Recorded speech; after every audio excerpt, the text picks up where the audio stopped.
Out of the past, phantoms of a world gone by speak again the immortal tale, declared insane.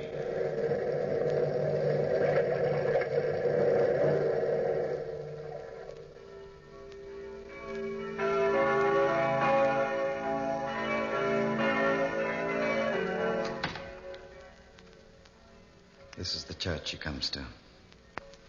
There she is, Renee, kneeling in the pew, third row from the left. What do you think of your rival for your husband's affections? Are you positive that's the same, Madame Jean Renaud? I'd stake my honor upon it. Cecil, you've staked your honor so often there's nothing left to it. Madame. Amazing. I wonder how a woman like that could extract such huge sums of money from my husband. She might have certain charms you don't understand. But she's fat and pockmarked. True, Renee. But powerful enough to make you and your children penniless within 10 years. How can we break her hold on Pierre? I've tried. Pierre won't listen to me, either as his brother or his lawyer. So there's only one thing left. What's that? Simply that you ask for a commission for lunacy against him. Imply that he's insane and have him locked away. But Pierre is as With your sane political as... prestige at Louis XV's court, I'm sure we can convince a young, ambitious judge to the contrary. Pierre's many eccentricities can bear fruit. His monomania on Chinese customs could easily be misinterpreted. Do you understand? But, Cecil, Now listen to me. Tomorrow morning, I want you to pay an unexpected visit on your husband. Drive out to that country hovel and... Is your master in, Roger? Madame la Marquise, we weren't expecting you. Do come in. Monsieur's in the study. If you follow me, he'd be pleased to see you, madame. It's been such a long time. Thank you, Roger. Monsieur, Madame la Marquise? Renee. I'm sorry to disturb you, Pierre, but you know what the court says. This separation of ours does not do my reputation any good. Your reputation? Naturally. What are you doing dressed up in that silly outfit? I am writing a history of China, Renee. One can't understand the Chinese mind without trying to feel the tempo of their mode of life. Oh, that's neither here nor there. I've been hearing about the way you're handling the children. The children are well and healthy. I don't feel comfortable about them out here. So I'd like to change nurses. The woman you have now is too old for the job. I've brought an Englishwoman out here with me today. Her name is Maggie Campbell. I think you'll find Maggie a gem in many ways. Your absent-mindedness endangers our children's very existence. What are you hinting at? Hinting? You know very well what I mean. That woman, Madame Jean Renaud. She's no concern of yours. My son's future inheritance, however, is my concern. I can't prevent you from throwing it away on a swine-headed woman. Oh, Renee, but really? Really what? Who is this Jean Renaud? What power has she got over you? Why do you insist on living in the country and giving her the major part of your income? That's one question you'll never have answered. You wouldn't understand. That's why I've hired Maggie Campbell to act as nursemaid. The children are never to be in that woman's company. And Miss Campbell will follow those instructions to the letter.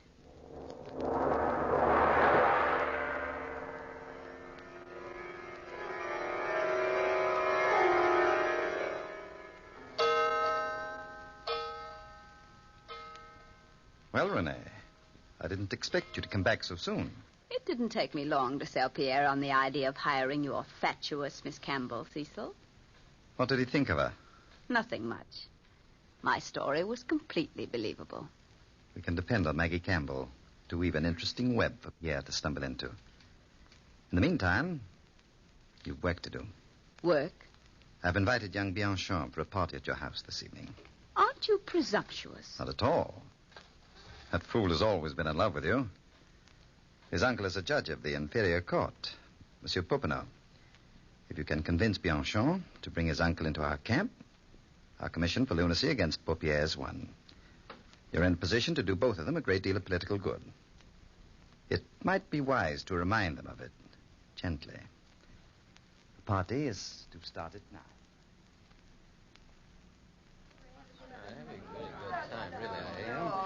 Bianchon, I'm so glad you could come to my little party. Oh, you're playing with my heart, madame. Ah.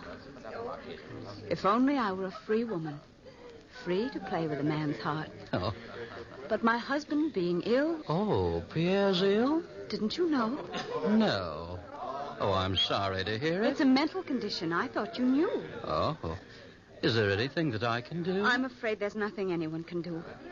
He insists now upon throwing his money away on a woman, known as Jean Renaud, whom he favors now. Oh, a woman. A fat, ugly, pockmarked woman who is closer to 60 years of age than anything else. He's given her almost 1 million francs. Oh, this is serious, madame. But what can I do? He controls all the money in the family except my own small income. Well, have you ever thought of securing a commission for lunacy against him? My own husband, Monsieur Bianchon? But it's necessary, madame. My uncle is judge of the inferior courts. He could get it for you quite easily.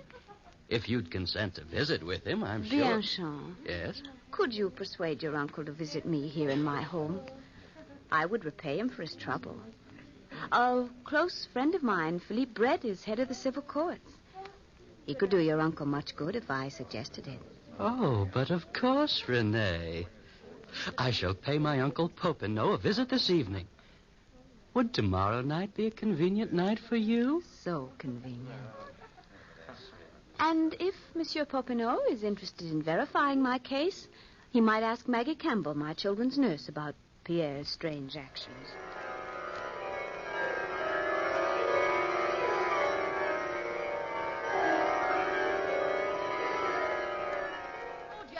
Roger, if you're the butler in this loony house, come over here and bottle.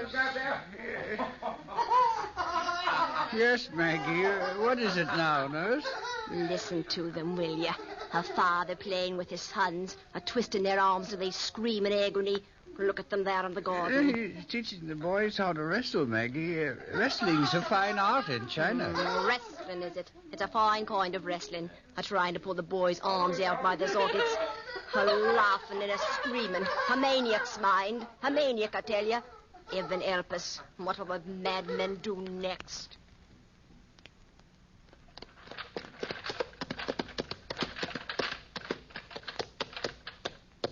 Thank you, driver. Uncle Popinot? Uncle Popinot? Well, if it isn't my nephew. Well, Bianchon, come in. Oh, how can you live in this rat trap? And if this is a rat trap, Bianchon, then you should throw your old uncle a piece of cheese.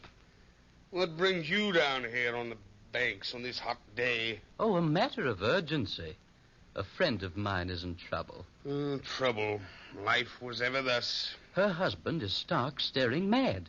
And the poor woman hasn't the faintest notion how to go about getting a commission for lunacy. Who is the lady? Madame la Marquise d'Espard. Madame de la Marquise? Yes.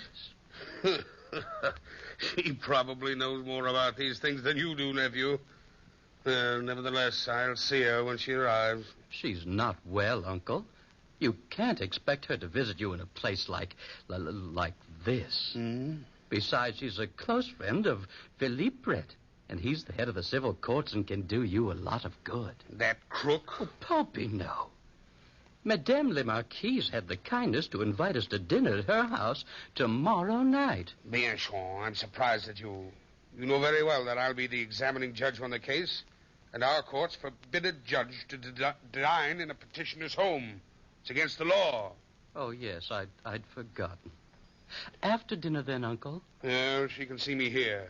In all fairness to her, she's ill, Uncle. Drop in at her house.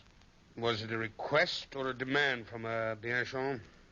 Both, I imagine, Uncle.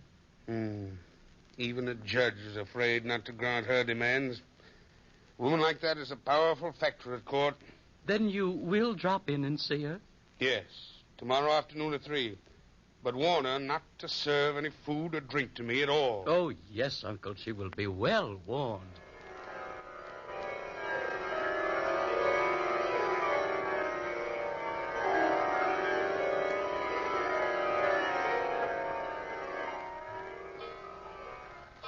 Maggie, what are you doing prowling about the master's bedroom? I was looking for a good tonic for the children. The master keeps all the medicines locked up here. while I'm about it, you ought to take the tonic, Roger. You don't look so well lately. Oh, I never felt better. Spring's coming, Roger. Everybody should take a tonic. Yeah, drink this. You'll feel like a new man in a few seconds. I'll fix another drawer for the children. I can't figure you out, Maggie. One moment you shout, and the next you worry about my health. That's just my way, Roger. Go ahead. Drink it. I'm a nurse. I ought to know what's good. Go ahead. Drink it. Well, this will make us better friends, Maggie. I'll drink it.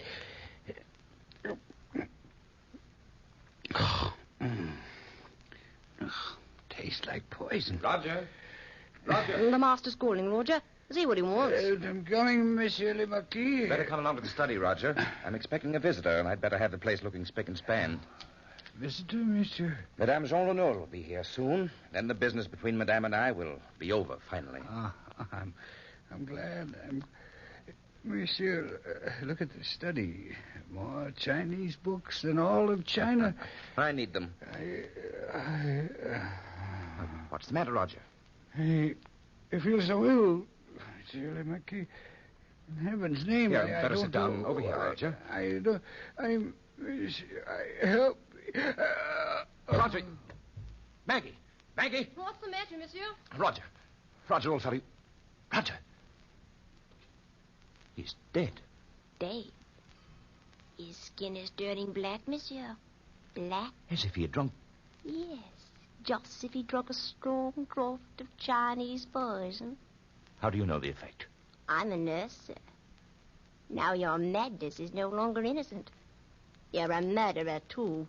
Poisoning a poor, helpless man just because he disagreed with you. What are you talking about, Maggie? You know what I'm talking about, monsieur. You're a murderer. A murderer. I'll get the police for you, poisonous all in the middle of the night.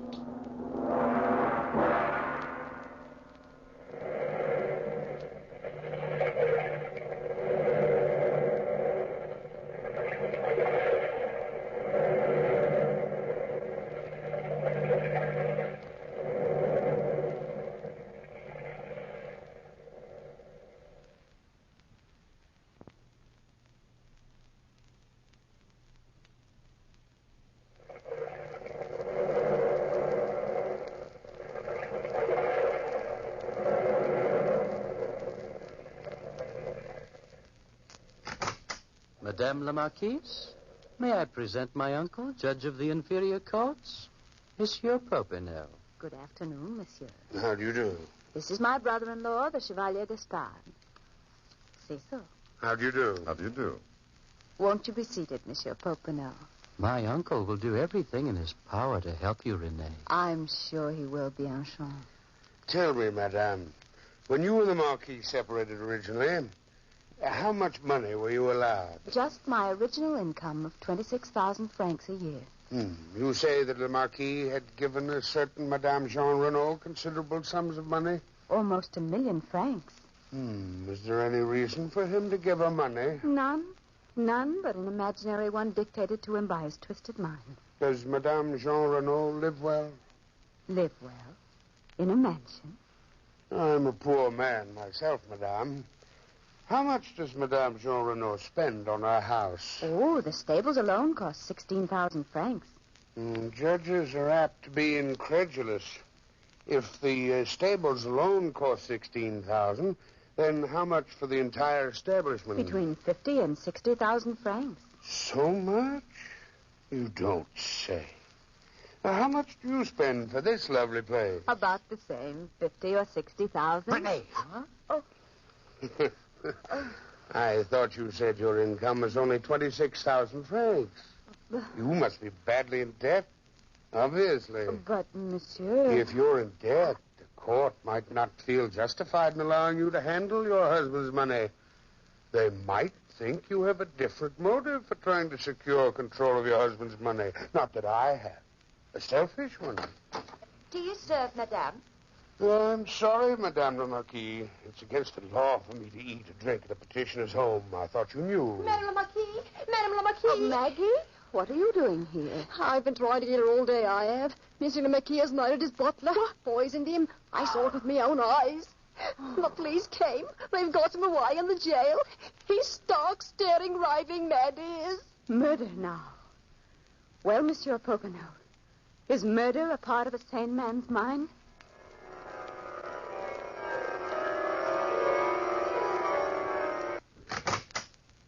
Such a place for a judge to live. Oh, if I lived here, I'd never make old bones. Monsieur Popinot. Yes? I got your summons to come and see you in your house. Well, here I am.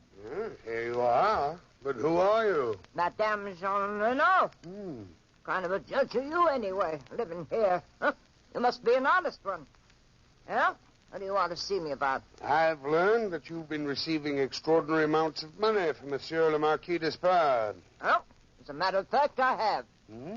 What seducer's arts have you been using on Monsieur le Marquis? Oh, seducer's art. Look at me, monsieur. Fat, ugly, hideous. What kind of a vamp would I make? Well, that's a question I can't answer. But you will have to. Monsieur, I'm sorry, but I am under oath. I can never divulge the reason that monsieur gives me the money. Madame, if you have any pity for your benefactor, you'll tell me. A commission for lunacy has been taken out against him. Huh? And you're named as having some strange power over him. Power which is supposed to have driven him mad. Oh, great heavens. I must go to Monsieur le Marquis and warn him. He's a saint, that man. A saint, monsieur. Yes, but he isn't at home. He's at jail. Madame Jean Renaud.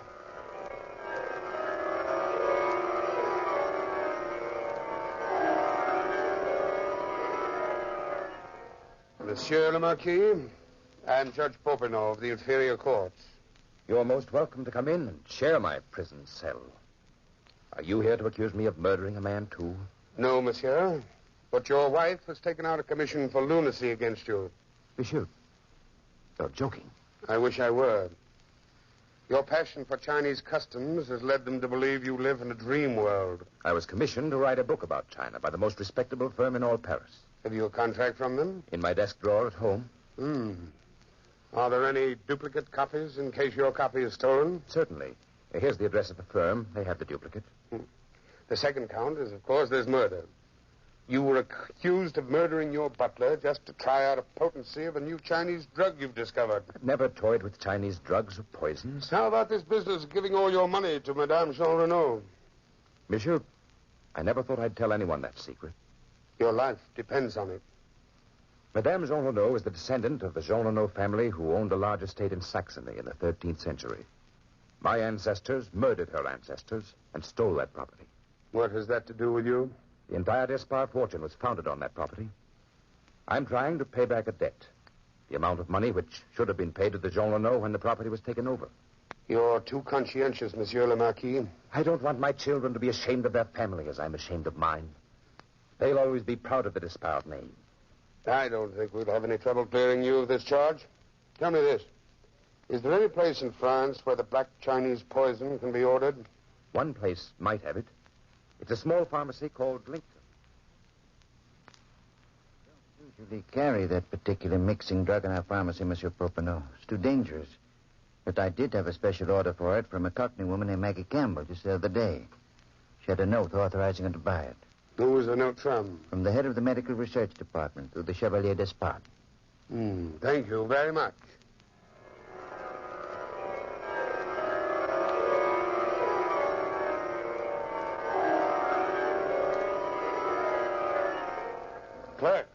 Clerk, has Monsieur le Marquis d'Espard's contract arrived from Paris?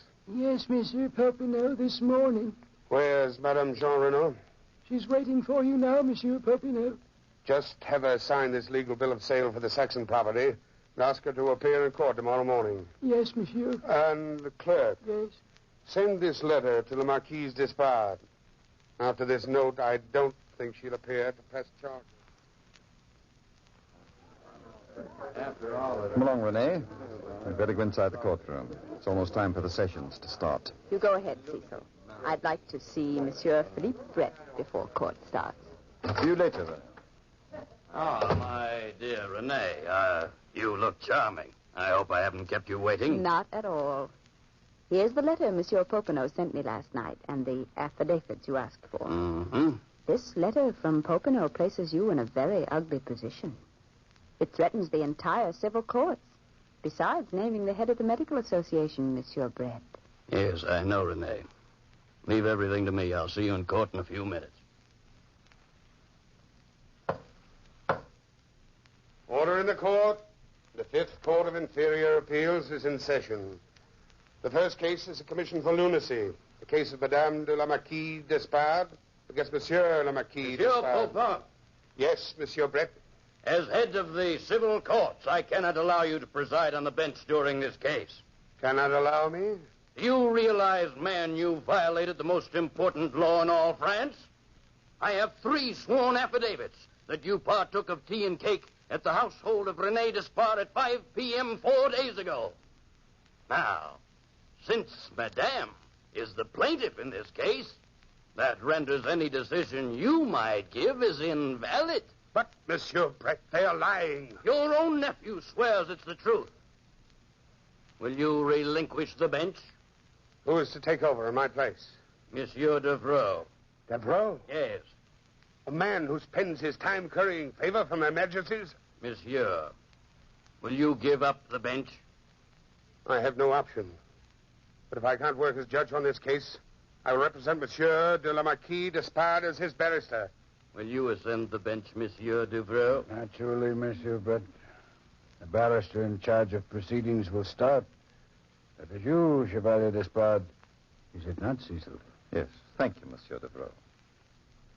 In behalf of my client, Madame la Marquise, a poor innocent woman who has been robbed of her children, her income, and her home by a lunatic husband who is guilty of murder. You only presume he's guilty of murder. I presume nothing, Popinot.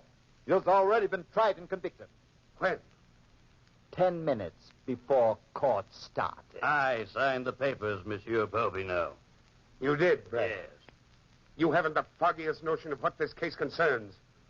I have definite proof that Maggie Campbell was hired to murder the butler. Here it is. My proof that Monsieur le Marquis is innocent. Judge Devereux, you can set aside this conviction. Chevalier, let us proceed. A woman named Madame Jean Renaud has forced Monsieur le Marquis to give her over 1 million francs. We all know that Monsieur Popinot made up that story about the Saxon property to fool the court. But these are lies, Monsieur Devereux. Continue, Chevalier. And last but not least, we base our claim on the fact that Monsieur le Marquis thinks he lives in China. Ha! Is that a thought for a sane man? Monsieur le Marquis is writing a book on China. He has a contract for that book. We investigated the contract, Monsieur Popinot. The Paris firm swears they never drew it up. You've done well, gentlemen, to make a mockery of the courts of France. This trial is a farce, a plain farce. Of course, you grant the commission for lunacy, you will be heaped with honors by these weakling fools. That is only your opinion, Popinot. Judge Devereux, remember, your conscience will weigh heavily on your soul. If you send this man away, you will have only yourself to answer to. You wake up in the middle of the night screaming for forgiveness to your maker. Think on it carefully, Judge Devereux. Think before you make the decision. There is no need for thought. I demand an immediate decision. There's only one decision I can possibly make. An honest one. A decision dictated to me by my conscience and the evidence on hand. The commission for lunacy is granted. Monsieur Devereux, I'm as sane as you are. You can't lock me up. Popinot, tell them. In heaven's name, stop them. Don't let them. God! Take that man out of court and put him in a straitjacket before he loses his mind completely.